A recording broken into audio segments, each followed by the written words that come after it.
Apa makna syirik? Mendua. Lawan syirik tauhid, tauhid mengesa. Ya. Jadi maknanya Allah Ta'ala tak boleh beri rezeki seorang tu kalau orang tu tak usaha. Betul? Dia cakap macam tu. Betul lah, Tuhan bagi memang rezeki dari Tuhan, habis kita kena bergerak. Tak gerak mana dapat. Bagaimana kalau kau tak bergerak, Tuhan tak mampu beri kau rezeki. Betul? Mana boleh macam tu? Syirik yang tingkat itu. Kau usaha ke tak usaha ke, Tuhan dah tetap confirm dapat. Tapi nak pandang macam mana? Cara pandang dia macam mana? Pandang pada asal. Kan Allah wala syai'a ma'ah. Telah ada Allah Ta'ala asal. Kita tak ada lagi. Dia ahad tunggal.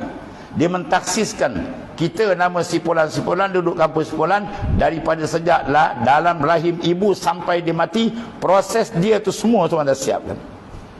Hari masa ni dia dapat rezeki berapa banyak, dia menjaga berapa banyak, dan pada ketika itu Allah sendiri sertakan dia berusaha dan berikhtiar.